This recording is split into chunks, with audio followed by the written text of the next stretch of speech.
Are you ready to get serious about building content sites and building a profitable business online? Welcome to the Niche Website Builders Podcast. We bring you the latest field-tested tips, tricks, and strategies for building a profitable online asset. We interview industry experts, share customer success stories, and reveal our own experiences working on hundreds of sites to inspire and motivate you to make something happen. Let's do this.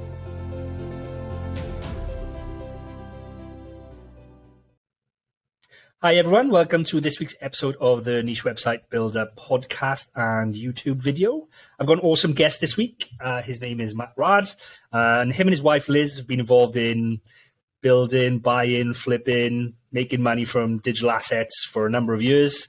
And they also now run a training facility essentially called eBusiness Institute, which teaches beginners how to buy and scale websites up to thousands, 5, 10, 15,000. I think we were chatting just now, and some of the successful students were up around the $30,000, $40,000 a month mark. So this episode is brought to you by Niche Website Builders, an agency dedicated to helping people just like you build profitable content sites. Niche Website Builders are the hands-off content site marketing agency you always wished existed. It's run by content site marketers for content site marketers, and they help both investors and individuals alike build profitable online properties. They provide a fully outsourced approach to content creation, link building, and done-for-you website builds, the same approach they use on their own six-figure portfolios. For example, their content packages come with a proprietary keyword research process, are written by in-house native English speakers, formatted using templates proven to convert, and uploaded to WordPress with affiliate links added so that all you need to do is hit the publish button. Check them out at nichewebsite.builders/show. That's nichewebsite.builders/show and fill out the form to get coupon codes for 10% more content or a 10% discount on links with your first order sent right to your inbox. Matt, how are you? I know you're on the opposite side of the world. The weather here in the UK is terrible, and it's sunny, is really sunny down under. So how are you? Very well, thanks, Adam. It's awesome to be here, and thanks for having me on. It's a bit of a different situation from where you are weather-wise at the moment, but yes, we're all in this exciting place of building websites. So very cool to be here. I'm talking about my favorite topic, niche websites, particularly content sites. Awesome. Yeah, I think our audience is going to get loads of value out of this because you've been. Yeah. Well, I mean, take us back for people that don't know of you and Liz. Take us back to even before you were involved in the digital space, because you've been involved in entrepreneurship, I think, since you finished university. What did you do? What's that background story? Well, so as you just said, these days, and actually since I think for the last decade or so since 2009, we've made all our money online, and we've done really well through buying and selling websites. Everyone knows us for that. But what people don't know is that Liz and I met at uni studying zoology. So we were experts in red kangaroos. That's what I was doing an honours in. And but the thing was, I was always driven as a kid. We grew up on farms here in Australia, and I wanted freedom and I wanted financial freedom. I came from a family that we didn't have any money, and I think that always drove me. So I always wanted to be an entrepreneur, but just had no idea. I knew no entrepreneurs. My dad was a farm manager. He wasn't even the farm owner, just the manager. And but we loved it. It was awesome, but it was very, very tough, particularly for my parents in the recession that we had back in Australia. So I think that's what drove me to get into business. As soon as I finished uni, we had an opportunity to buy this little tiny manufacturing business here in Australia, and I was hooked from day one. And we turned it around, totally self-taught in business. It's something we're still to this day very proud of. We had it for many years, and we built it into obviously a big business, and we're exporting. Yeah. And through that, what we learned was, I think from doing our science background, we learned how to systemize businesses, and we were really good at, and we're just young and so keen. We were able to free up our time. So it was a manufacturing business, and we just started buying and selling other businesses. And that's basically how we got into it. This game of buying and selling businesses, we absolutely loved it. We bought multiple businesses, And Adam and anyone listening, here's why this is important. Our background is buying and selling bricks and mortar businesses, and we're doing deals up to around 20 mil. So we got into business brokering as well, but our specialty was businesses involving like manufacturing or wholesale import. So they involve a lot of physical stock. To this day, we never touch websites that involve physical stock. So I want to say up front, once that headache, we do none of that anymore, because it was as a young entrepreneur back then. So we've been doing, that was 30 odd years ago. So I'm in my 50s now. And one of the things we struggled with bricks and mortar businesses was all the capital we had to outlay to hold physical inventory in a warehouse somewhere. And sure, it was, long term it's lucrative, but hear the words long term. Whereas with websites, let's flip it around. As soon as we got into websites, I say this to everyone, we're like kids in a candy shop. It's like, this is the ultimate business model. Liz and I made a rule. We are never doing e-commerce online. We're never going back to physical products. We don't do any drop shipping. We've only ever made money online, and we've done well, out of AdSense sites and affiliate sites and membership sites or info products. That's our specialty, those ones. So that's our story in a nutshell. And we've learned a lot over the last 35 years we've been in business together. So Liz and I work together side by side 24/7. Along such with a our cool kids dynamic working with your wife, because I don't know how I would manage working next with my wife for so long. But it's cool you made that work. Yeah, people do spin out at that, and we've it's interesting on this journey.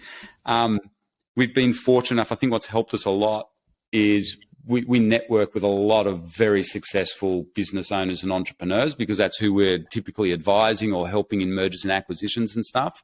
And so that's always been one of the core things that we've done. And it's funny, a lot of them are older guys, and they look at Liz and I and go, how do you two work together? So we turn up at someone's business and we're there helping them, and they just kind of go, I could not work with my wife in the business. But then we have met other very successful entrepreneurs who are husband and wife, and they're like us, and it's interesting. The ones that we've met like that buy and sell businesses as well, which is really interesting. So, but we have learned a lot over the years, working together. And luckily Liz is really good on the marketing side. And the two of us have helped each other learn sales. So, and we now translate that to online. And so what we're really lucky about, what I'm really fortunate about, is Liz is really good as an educator. And so I think that's one of the reasons why it's been so successful for us making that transition to also teaching beginners, particularly professional people or high income earners who've never been online or never built a website or bought a website. I think that's one of the things I'm really fortunate about, or all of us in our community are fortunate about. We've got Liz, who's just gifted at educating. She's taught me how to help people do that. So that's one of our passions these days, is teaching people what we've done over basically mainly over since 2009 with websites. But also, I guess a lot of our experience comes into that from buying and selling businesses at the high end many years ago. I should add, that was a very stressful time of our lives, and that's also the reason why we quit and just went online, because we had young kids, and we wanted to work from home. And, it's stressful doing big deals with private equity, venture capital, high net worths and stuff. Sounds glamorous, but, it's not as easy as it looks. Compared to traditional business models, digital publishing, content publishing, building and flipping websites is so simple compared to that. But how did you get into that world? Pardon? Sorry, the leverage. Well, to answer your question, how did we get into it? It was kind of what the reason why was what I just said. It was around the GFC. So everyone remember in 2008, 2009 here in Australia, like particularly in America, it was bad then. But Liz, so we decided to have a family. It was pretty stressful what we're doing. We're doing these full-on deals. Back then we were living in Sydney in Australia, which is where a lot of big mergers and acquisitions are going on in the space. And we were kind of like, the go-to young spotters to find these little manufacturing they were called little manufacturing businesses with EBITs of $1 million to $5 million. That was our specialty, selling, helping high net worths acquire those sorts of assets. And Liz started to look around. She wanted to work from home and we wanted more freedom in our lives. And we were just obsessed by business, though. We loved all the business models, and we're looking around for the ideal business model. And we started hearing about this thing called the internet. And we realized, we met a few people who were making money online, and we said to ourselves, like, I remember Liz saying to me, Matt, we should be doing what we do with bricks and mortar businesses, but online, and it'll be a lot easier. And the biggest problem we had back then, I don't know whether you remember these days, Adam, but back then we had to build websites with Dreamweaver or just raw code HTML. And I couldn't do it. That was my biggest fear. The technical side was really scary. And we actually, believe it or not, we put it off for 2 years. So we first started hearing about it back in 2005, 2006. We kind of put it off. Then when we had kids, Liz decided to go for it, and she built her first website. And it only just broke even. She was selling an ebook. And then luckily a mentor said to her, if you're breaking even off that thing, that's actually pretty darn good. I reckon you could pump it. So we did lots of things to it, and we were just learning on the go. And sure enough, she got it working. She got it to making about $5,000 a month. Wow. That was your first kind of experience with the site then? That was hard yards though. Like I don't want people to think that was a walk in the park or anything like that. There's a lot of stress.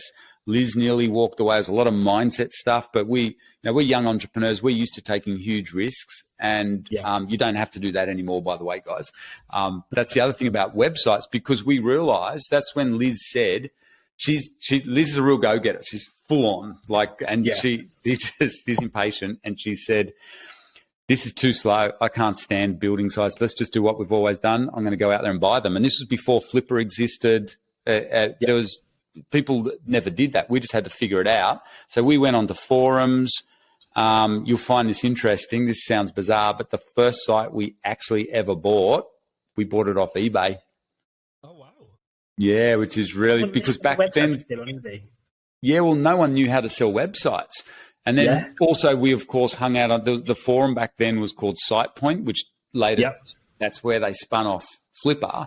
But we bought sites off SitePoint, and also because of our background of buying and selling bricks and mortar businesses, this has always been a key strategy that we teach, and something that worked really well for us. And I'm still teaching it to this day as a secret strategy for buying websites.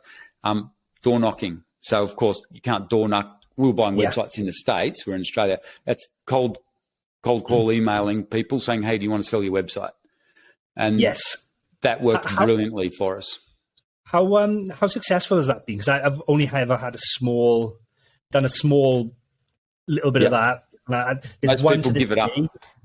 There's one to this day. I think it's called. Let me see if I can find it. Yeah, there's this site, and I've emailed them about. I don't know, it's got to be 40 times now. It's bear, like the animal, bear-tracker.com. Go and look at that site. It looks like it's been made in Dreamweaver from probably 2005.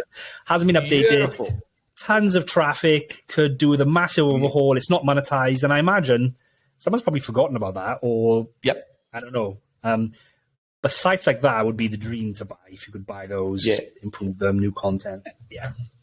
And I couldn't get a reply from that. Well, that's how we used to get going with it. And, we'd get people, it's just like door knocking for when you do that to buy bricks and mortar business, it's the same thing. Most people don't do it because it's really easy work, but it's really low hit rate. But when you get it, so we just fell back to what we know. So, and remember at the time, there was no broker platforms back then. So all there was literally was eBay, and the sites on there were, and still they were not good. But that was the only place sellers could think of to sell. But we sorted through them and we found one that we liked. And we still were trying to figure out all this internet stuff as well. So we were doing courses, and also self-learning, and we're learning SEO. And when we did buy our first actual site, it was really exciting for us. It actually turned into a massive winner. It was from a private deal, we just got talking to this guy, lovely guy, and bought this site for $19,000. And we just all agreed, okay, we'll pay you 10 times the monthly. That was kind of what he was talking about. And back then that's what we did. So it was making $1,900 a month is US. And literally we'd already learnt a fair bit through building some sites, and particularly by hand coding them. And that was Liz. I don't do the technical stuff, but she knew a lot. She was really, really good. And we knew about Google Analytics. And when we did the due diligence, so for us, due diligence, we live and breathe by due diligence. And a lot of due diligence is talking to people. So we'd get on Skype. Back then it was Skype. And we found it really easy because we'd done this before, bought and sold so many businesses, and we're professionals at it. For us, literally, it was so much fun. I remember, and with our young kids running around and stuff, but they knew they already seen mum and dad do lots of business deals from home, so they knew they had to be quiet if we're on Skype. That was pretty much our main challenge. Other than that, it was just work as usual, but heaps more fun, working from home with really nice people. It was just conversations on Skype, figuring out how to do diligence. Based on our experience with businesses, we just had to adjust a few things, working out what was online. But geez, it worked well. That site, literally within a week of owning it, we just went through the Google Analytics and we figured out there was masses of traffic coming into a couple of pages. We just better monetize those pages. Next thing you know, we literally doubled it the next month. It was making $3,000. And then it came with a bunch of other sites. I remember in the old days when you used to buy websites, typically you'd get handed heaps of domain names and a bunch of the owners would think were crappy sites. Well, out of that whole site, we built a whole portfolio and we went hard in that niche, very competitive niche. And I got really good at SEO. And we used to do a lot of paid advertising as well, so we were good at that. Liz figured that out, so I'm not the smart one. Was that paid advertising? No, we didn't do that. But just to sell ebooks and info products, Liz was doing a lot of paid traffic with Google Ads. And as I'm sure and anyone who's a bit more experienced knows, that's pretty complex. And again, it was like an epiphany for us when we started buying sites. I started saying to Liz, geez, we're spending, it was megabucks. Even when we started out, we were spending anywhere up to $50,000 a month, just, on certain sites. We were doing big stuff. We were making good money. We went for it. We really went for it. And it was like an epiphany. I said to Liz, if I can dial in this SEO thing, we're going to make an extra $50,000 a month. That's ours to keep. And it worked. It literally worked. That's why I'm so passionate about SEO. Now I know SEO's changed a bit and you could say it's harder. It's not, it is a little bit, I suppose, but you've got to invest a bit more, particularly into content. But that to me is really exciting because the other big advantage of SEO is another reason that we suddenly realized in early days, if you do SEO, which is basically creating good content, even back then, that's what SEO was, that actually becomes an asset. So we're always about owning an asset. People don't realize, we used to say this to all our friends. They say, what the hell, how the hell do you make money? I go, well, it's not just off the ads. I'm creating an asset because every piece of content that I create, one day I'm going to sell that website, and that's part of the asset of the site. You've got to view it as an asset. And that was super exciting for us as well. So it was pretty cool. As you can see, you can probably see my excitement. We literally just love the online space. That was our joy in life, other than our kids, of course, but business-wise, and we just said we will never, ever buy a bricks and mortar business ever again. Once it dialed in for us, I think within that first year, we were very, very excited. It was just, this is what we are doing, and we're just going to build up another big portfolio again, just like we used to with bricks and mortar businesses. Because we've always owned multiple businesses, and that was our other key strategy. We own multiple websites. That's one question lots of people always ask us is should they start one website? Should they start a portfolio? Should they how? And I guess there's risk both sides. Portfolio is great because you've got insulation from updates or changes in different business models, but lots of people I think sometimes can fall into the trap of starting a portfolio but not having enough resources to give each site enough.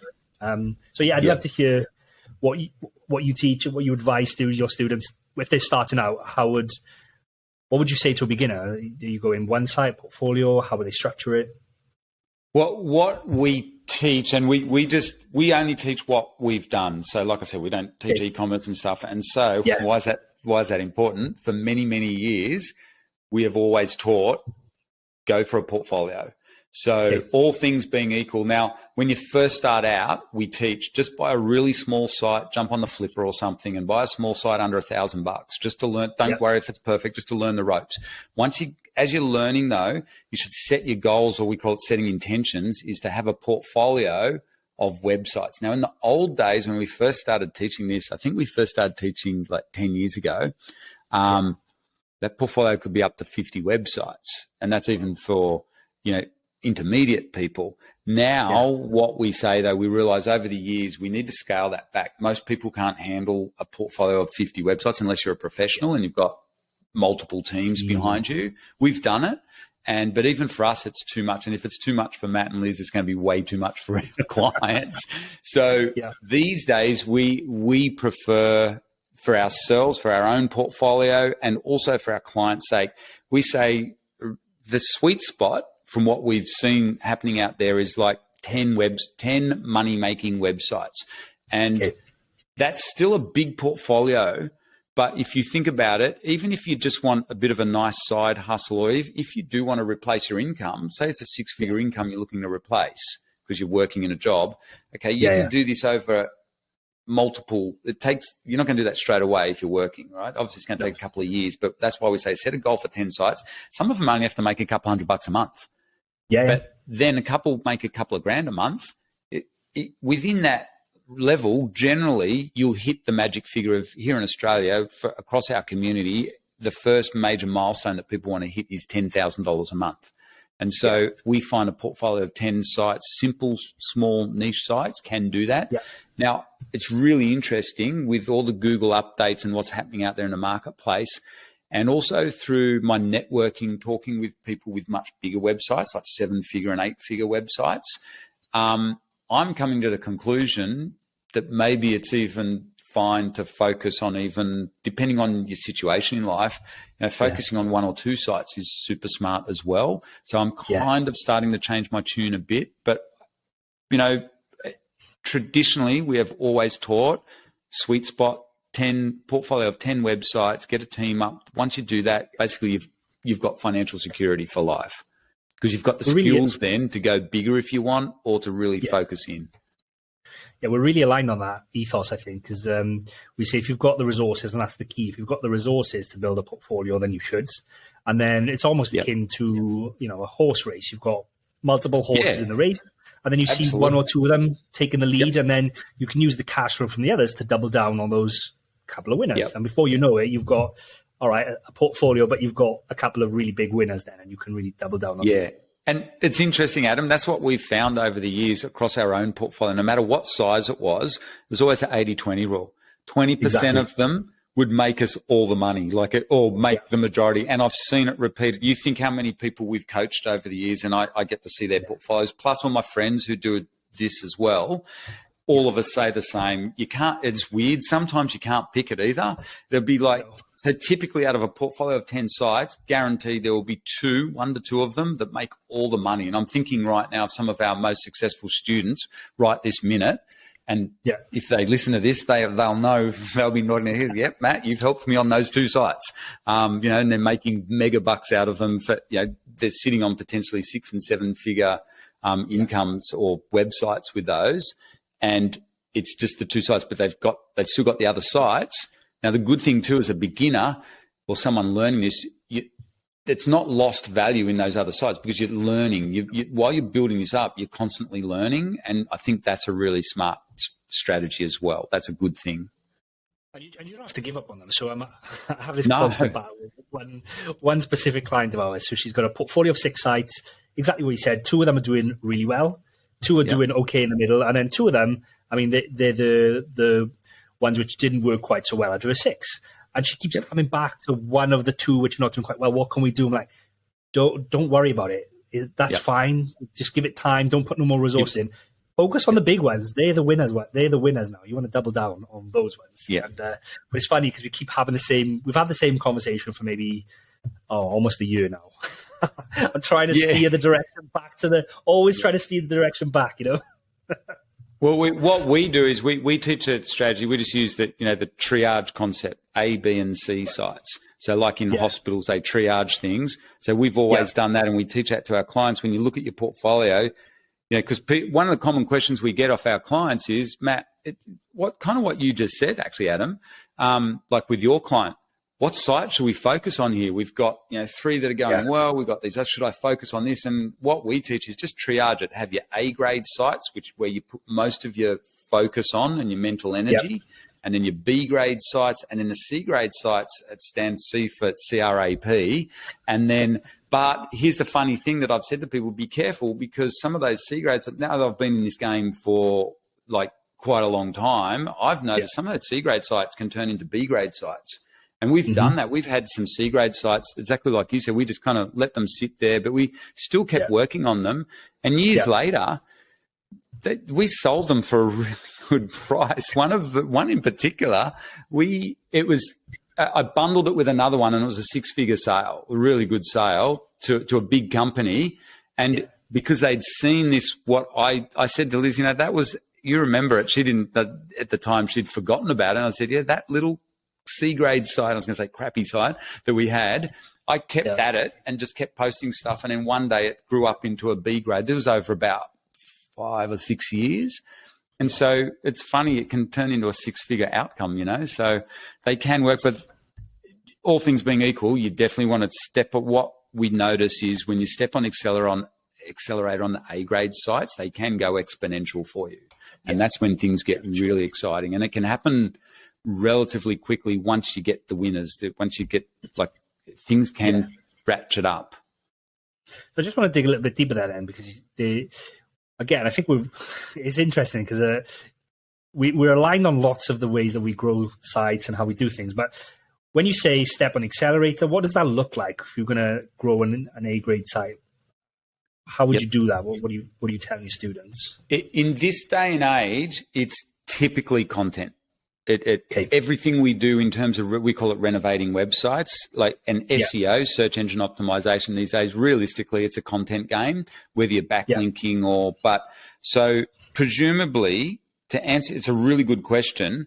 To get to that A grade level, you've dialed in all the on-page SEO, which is your titles, all the usual stuff. You've got all that dialed in. Really, to take it to that next level, what we're really good at teaching our guys is, okay, you want to go to, all of our clients have the 6 and 7 figure, you heard that term BHAG, big, hairy, audacious goal. And that's what we help people get to.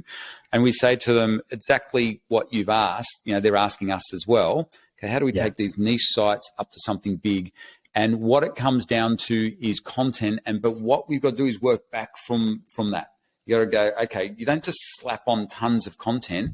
It comes down to the real secret. And this is something I'm really passionate about. And you mentioned before, like Google Updates and stuff. This is the way we saw Google Updates. It's all about deep thinking about the website and planning and keyword research and market research. And from that, we design our content strategy. And so what we're doing in our community, and remember too, I guess I'm very focused on this because please remember, anyone listening, my specialty, and Liz, my wife, is content websites. So obviously I'm very biased. I'm not talking SaaS sites or anything like that. So admittedly, this is how we've always made our money, but it is literally coming down to content, high quality content, particularly in these days. And then I guess the volume of the content that we can get out there, depending on our budget and everything. But really, all the other stuff should be dialed in by then. So that's pretty much your bottleneck. And what we've seen across our community, content is the bottleneck. That's why I love you guys. Far out, what a beautiful business you've got. Gee, you provide the bottleneck that all of us are experience. Yeah, for sure. We find the same thing. I think, high quality content, and this could probably open the door for a conversation about AI content if we wanted to go there. Yeah. I don't know if we do or not, but high quality content is key. I think in today's when you're trying to grow a website today, you're competing against sites which are pushing out low quality content, AI quality content that's not even been human read or anything like that. Human, yep. And how do you stand out? How do you say to Google, "Hey, I'm an authority. I actually know what I'm talking about," and it's through the quality of the content. So we're on the same page of how we grow sites that way. In terms of like niche selection and stuff, because this is a question that lots of our kind of beginner or starting out audience say is, help me pick a niche. And it's always a loaded question. To me, that's the bit I love. Like, I have a lot of fun. It sounds really nerdy, but I do it during my lunch break and stuff. I'm just go down the rabbit hole of all sorts of niches. Obviously, you start out with your passions, but how do you pick a niche? To me, I think it's a funny one to answer. I actually ran a webinar on this today. 2 days ago with our high-level coaching clients. The problem with asking someone like me that is I do it intuitively, so does Liz, because we've been doing this for so long. It's really easy. Like, I can find really good niches literally over a lunch break, and we're doing that constantly. But then we go into the keyword research behind it. So the answer, because the internet's so big and broad, one of the things we do a lot, though, and we've always done, even when we came online, is try and get to know like an industry and benchmark it bigger, understand what is some of the good niches. So, and we use Google Trends a lot. We're looking for newish trends as well, not the full-on overnight sensation trends, but the new big building trends. And I can mention one in a minute that I talked about many, many years ago, and it's been hugely lucrative. But the main tool we look at in terms of coming back to this idea of getting benchmarks of what's working out there, these days it's really easy. Here's how we do it. If I can't find a niche, I just go on the Flipper or any of the website brokers. But Flipper's really good because they provide so much data, and there's a really good range. The good thing with jumping on the Flipper is because you can instantly access pretty much all the details about the website, plus see it. You don't have to sign an NDA or anything. So you can literally do it during your lunch break. That's why I mentioned this. Whereas I love all the other brokers, don't get me wrong. The other brokers are there for when you're buying 6-figure and above. So Empire Flippers or Quiet Light or FE International or any of those guys. But the beauty of researching a good niche through one of the brokers is you've got a known benchmark. You don't even have to bother doing full due diligence. It's just, oh, wow, that site. So today, I'll give you an example. I just found on Flipper, like we're doing a webinar with our community, and I just had a quick look at Flipper. Literally in 5 minutes, I found 3 amazing websites. One of them was in one of my favorite niches, which is the wedding niche, and it's a directory site. It's owned by an Aussie. And it's, it's based in France or something. And I just love that sort of stuff. I'm just like, I already know the niche and know straight away that's a good, so it's making like $1,000 a month, and he's selling it at a realistic price. But, that's how I actually find them. Literally, that I did that before the webinar, but that's typically the sort of thing I might do over a lunch break, because I can jump on the Flipper for 5 minutes. And my typical go-to niches are the big evergreen ones, anything in health, wealth, and happiness. So, like, and by happiness, we love passion niches. We've always made lots of money in those. So anything in hobbies or crafting or work at home, that's a wealth niche where people want to work from home.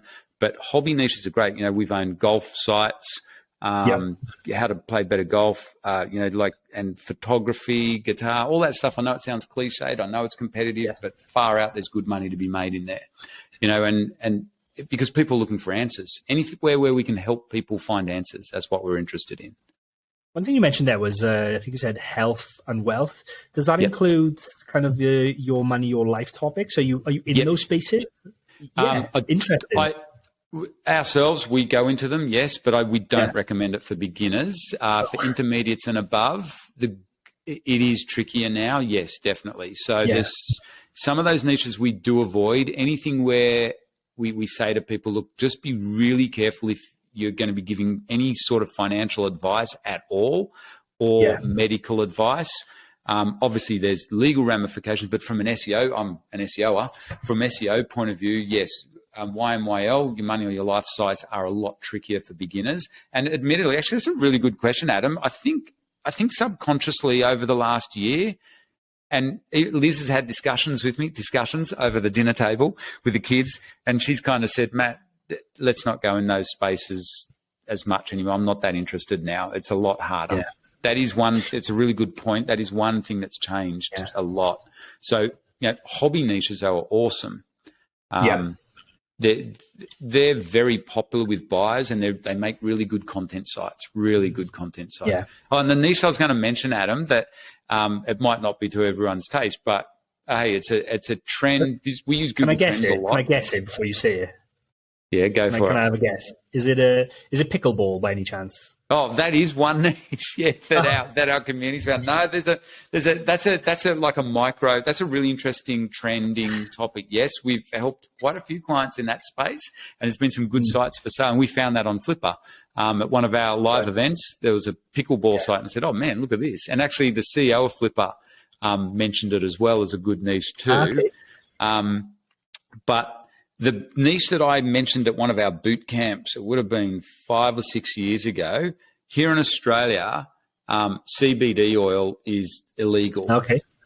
And they're just slightly changing the rules now. But what I said, so it's hard for us Aussies to comprehend what's happening in America. America's where we tend to buy all our websites, as I'm sure a lot of your clients would realize as well.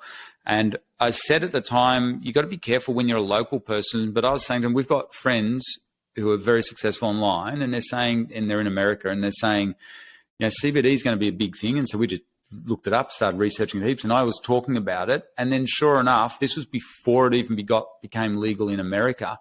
And then obviously once it became legal in America, it just went through the roof. And now it's there's really good affiliate. Go and look it out. They're going, affiliate offers. But what we also used to talk about as well, once it became legal, I said that was one big mega trend, I think you would call it, where as affiliate marketers, we can get on board with that and make lots of money. But the other trend within that is sub-niching it, which I'm sure you will have seen through, is, CBD oil for pets. Beautiful. Yep. That's the sort of thing we love saying to people, let's find a unique angle here.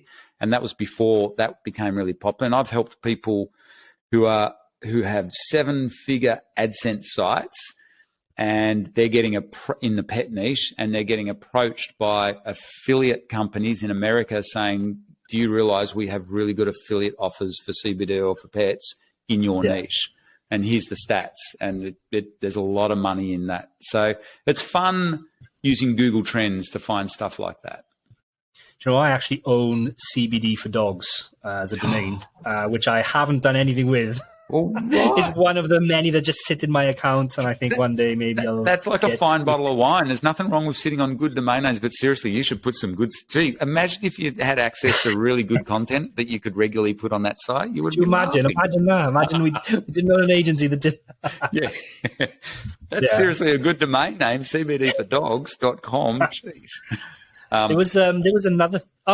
Is it the I think it's I don't own the .com. I don't know if it's, I think it's maybe the .org or the .net. I can't remember. No, that's fine. But still okay. Yeah. Good niche. I can tell you now, there's good affiliate offers in that space if you go and look around. There's another one which I found pretty interesting when I was looking at a while back, was it's like a sub niche of a bigger home decor one, was about tiny homes. Seems to be a massive movement over the last couple of years with tiny homes. And I saw that. I stumbled across that almost by accident by looking at, I don't know if it was Empire Flippers or one of the marketplaces. It was a site for sale all about tiny homes, and they were selling digital floor prints to go and wow. do that. And I was like, oh, this is a weird, that is cool place to be in. And I looked it up, and it was massive movement. Google Trends were just through the roof. So it's interesting. So, that's an interesting niche. That's another one that I talked about, like, publicly at our live events. Would have been 5 or 6 years ago, and talking about, because people ask me, how do you find these niches? I found that one from watching. I think it was a Netflix thing or something like that. One of the things we learned many years ago in finding good niches. This is off a friend of ours who was a business associate that we bought and sold websites, and we were kind of frenemies online. We're in the similar niches, and we were. he's just an underground guy, and he used to do a bit of naughty black hat SEO and stuff like that. And so we'd swap notes, and he knew I was big into white hat, like content, and I'd buy some sites off him and vice versa. And he said where he gets his ideas for niches, and we've always done this, is by watching late night TV, because he had young kids as well, and kids are up. And he said here in America, so Liz and I have been to America a few times. When we went on holidays in America, we stay up late and do exactly what he would do. You watch you're feeding the kids. Kids can't sleep late. When you got little bubs, and he would watch late night TV, and anything that was being advertised, all those products in America. I don't think us Aussies and us Brits can appreciate just how big the affiliate market is in America. And he used to say to me, Matt, seriously, all you got to do is watch the telly, late night ads, anything being advertised, particularly if it's being advertised by someone semi-famous even, then go online, see if there's an affiliate product for it. He created a 7-figure affiliate website from scratch based on a healthcare product that back then it was Kim Kardashian, I think, was that she wasn't even that famous back then, was advertising on late night TV. And he said it just because he found there were ads for it. And sure enough, there's an affiliate product. And then he built it out in this whole massive big site based around, he suddenly realized skincare. What an awesome niche. So finding good niches is sometimes just about sitting around and watching. That's how I found that tiny homes niche, because I discovered that one as well. And both Liz and I go, wow, that's interesting. I wonder if there's affiliate offers, and you can buy tiny homes on Amazon. So, there's affiliate comms, and they're expensive. I think it's Home Depot selling them now, aren't they? I saw something on. Yeah, they're like 20 or 30 grand or something, and so you can get an affiliate commission. But so we often watch. It's from popular culture, I guess you'd call it. Yeah. But we're at a big disadvantage here in Australia because we're on the other side of the world. We're not up with the new trends. Like sometimes it's very difficult for us to get a feel, but if you constantly keep seeing things being advertised or talked about in the press, just do a bit of a Google search at lunch and just look up, are there affiliate offers, do a bit of keyword research around it and see what else is out there. And you can pretty much find some pretty cool stuff. And it only takes you like 20, 30 minutes to kind of have a quick look over a niche and go, oh, there's enough to do some stuff here, and always throw it in the Google Trends. I guess the modern day version of that, rather than the infomercials, is TikTok. I was speaking to someone recently. Oh, good point. They were looking for trending direct to consumer brands. Yeah, beautiful. And this was in like the health space. And even before this search volume for them, or before you put this brand's name into Ahrefs or SEMrush, and there was next to nothing in terms of search volume, but it's because it's so new and it's trending, and they were creating content. There's nobody else creating content or very little competition, and that's all they were doing. They were looking at trending D2C brands, creating review content, and people would watch TikTok and then go and Google the brand name or Google the brand name plus review, and this guy was the first to come up, and he was doing, not all of them had affiliate programs, again, because they were new, but he was doing really, really well with that strategy. Yeah, that's like my mate when he built that site. He got the biggest surprise of his life because it then gave him ideas for all these other products, and it was literally discovered these days the equivalent would be, of course, looking at TikTok. That's a really, really good idea. I'm not into TikTok and stuff, so I don't start. You get sucked in. I waste hours of my life watching rubbish on. Yeah. I'm too old fashioned. I just sit there and also too, I just look around. Sometimes I will go to places like affiliate networks, like a favorite of mine. Even there's some interesting affiliate offers, but in OfferVault, it's just quick and easy to look over. Or in the old days, I used to go through CJ a lot and ClickBank looking for info products, and just every so often I'll do a loop through and just see, is there anything in that looks like it's trending or selling well. But OfferVault, for those of you that don't know, it's kind of like a conglomerate in America of American affiliate offers. And you can find affiliate offers in absolutely everything there. Some of it's a bit spammy, but gee, there's some good stuff. You can hit pay dirt in there. It can certainly give you really good ideas on niches anyway, the lucrative niches. When you mentioned ClickBank there, it gave me a bit of a shiver down my spine, because when I was first, even before I bought my first, I was just playing around. One of the first sites I ever created was for a ClickBank offer on how to get rid of silverfish. You know, those little... Wow. Now that's niche. A long Okay. time ago, yeah. Yep. And it didn't work out very well. It was one of my many failures when I was starting out. But, Okay. I remember that vividly, silverfish. Yeah. That is super niche. Okay, that's micro niche. Yeah. Yes. Awesome. Okay, I think that's good. So I guess for people that want to understand a bit more about what you and Liz teach, if they are starting out, because lots of our audience will be kind of, I guess, what your ideal profile would look like. They are busy professionals that want to get involved in the space. What do you guys offer to those people, and how is it structured? Well, we mainly focus on teaching beginners.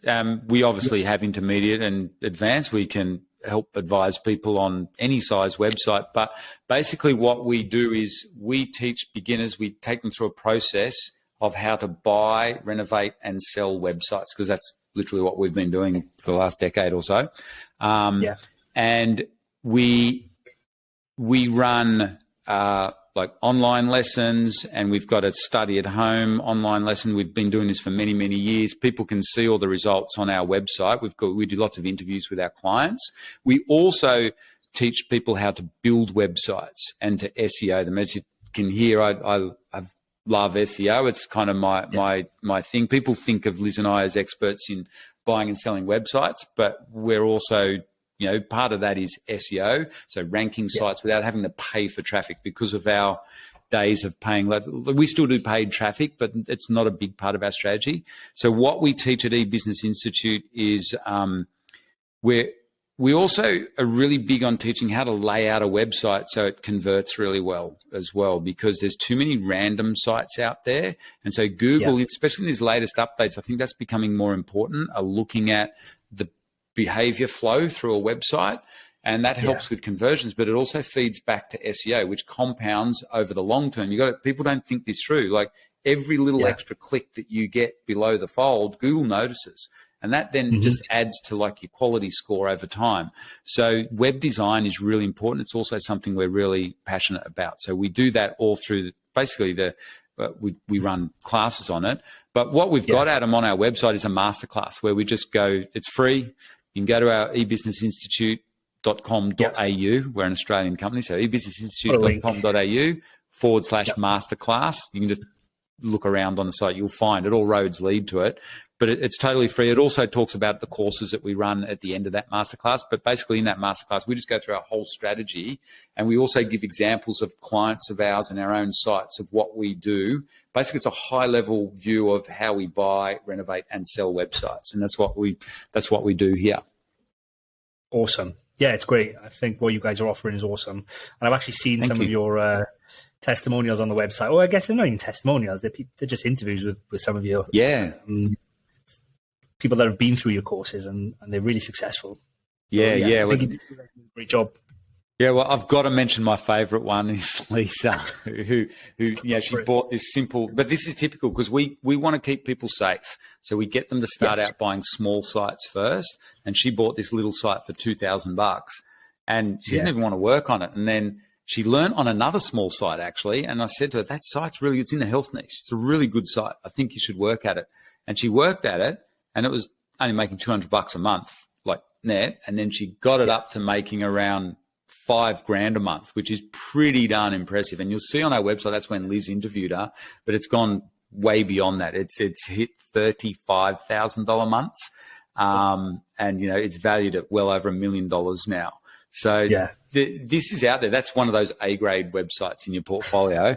But that's the sort of thing and it's particularly relevant to you, Adam, because Lisa's only strategy or main strategy is, besides, like I said, the initial fix up of the site, it's content driven. It's just from posting regular content onto the site. So it works. We've got a lot of data on that. We've got lots of students that have built up sites just by posting content, not even focusing too much on backlinking. And we've seen amazing results through that. And that's the process that we teach. As you know, it's probably another webinar in it, or interview in it. But creating good content, there's a process to it, and there's a bit to learn. But that's what we love teaching here. So we teach the nuts and bolts, I guess, of the service that you guys provide. Yeah, one thing you mentioned there, which is it's actually really important that it's a well-needed, I guess, service, I suppose, where you said you keep people safe. Yeah, I always remember to went back to one of our clients, and it was horrible. She'd bought a site. She'd never bought a site before. She bought a site. It said it was monetized with sponsored posts. None of it was real. It was supposedly making around $2,000 a month. She paid good money for that site. And then she brought it to us to create content, and then couldn't figure out why it wasn't making any money. We dug in a little bit, and honestly, she'd just been scammed. And I can't imagine. I imagine that goes on more than people like to admit. So if you teach people how to do the due diligence and how to properly vet and look for a site, I think that's worth its weight in gold if you're looking to acquire sites. Yeah, and that's something we're super passionate about, because when we very first got into business, that very first little manufacturing business we bought, we had no idea what we were doing, and we totally messed up the due diligence. And we've seen exactly what you talk about. And doing due diligence on a website, obviously there's a little bit more to it. There's some things you need to pay close attention to, particularly in these days. So we have a really big, long process that we go through based on our 35 odd years in business, particularly focusing around due diligence, which involves keyword research and stuff, and thinking about what content are you going to put on the site, but also the due diligence, making sure you're not getting scammed. Because the good news online when you buy websites is that everything's tracked. And once you know what you're doing, we've found it a lot easier doing due diligence on a website than on a traditional bricks and mortar business. It's a lot harder to hide stuff with a website, because once you know what you're looking for and once you get experience, but obviously you need that knowledge. You're not going to get that overnight. You got to learn it. So, and in our masterclass on our site, we do show basically the main ways we do due diligence. There's a whole big topic to it, but really we break it down in the essence of what we look at. If you're interested, go and check out the masterclass, and you'll see me doing it on some websites and stuff. Awesome. That's great. I think this has been a great introduction kind of episodes. I think we probably could do way more about content and keyword research. So we'll probably get you back on at some point. We can delve a little bit deeper into those topics. But before we wrap up, is there anything I've missed, anything you want to cover, or anything you think, what's your parting advice, I guess? Parting advice is, from coaching people how to make money online, through buying and selling websites, particularly content or semi-passive websites. The number one thing I've noticed, Adam, it's all in the execution. Just do it. Because so we're really good at teaching people how to do it, but then people have got to get out there and execute. And I guess, things are busy, but so first step is learn how to do this, because in all the businesses, I have a lot of business experience. All my friends are, successful business people, and we're advisors to lots of successful business people. And everything that I've seen in business, nothing to this day, in my opinion, obviously I'm biased, I'm not giving financial advice, but nothing beats content or affiliate sites or content sites, in my opinion. They are a lot easier. So get in and learn how to do it. And then if you don't have time to do it yourself, make sure you hire these guys, niche website builders. I'm serious. Learn what you're doing. And then even if you don't have time to get into it, don't sit back and let this opportunity pass. This is a big marketplace. It's getting a lot bigger. All the brokers are telling us that. The data's there. The website deals are getting much bigger now. There's huge, huge opportunities there. And if you've listened to this podcast for this far, obviously you're interested in this stuff. So my number one advice, and it's the number one thing I've seen, the challenge that we've seen over the years, is people just don't get off their butts and do something about it. But now I reckon it's way easier than what it was when Liz and I started over a decade ago online. And there's services like niche website builders to help you. They'll even, they eliminate the execution risk. You've just got to get out there and do it. So just take some action. That's probably my main number one thing I've noticed. Those that take action win in this game. Yeah, totally agreed. 100% agreed. Awesome. All right, Matt. Well, appreciate your time. Thank you very much for coming on and speaking with me. And I guess enjoy the rest of your evening over there because it's the morning here, so it must be getting late at night there now. So. Yeah, enjoy the rest of your Friday evening, Matt. Thank you very much. Yeah, thanks so much for having me on, Adam. It's just unreal. Cheers, Matt. Bye. See ya. Thanks for tuning in, and I hope you enjoyed the show. Don't forget to like and subscribe wherever you're listening. Until the next episode, goodbye.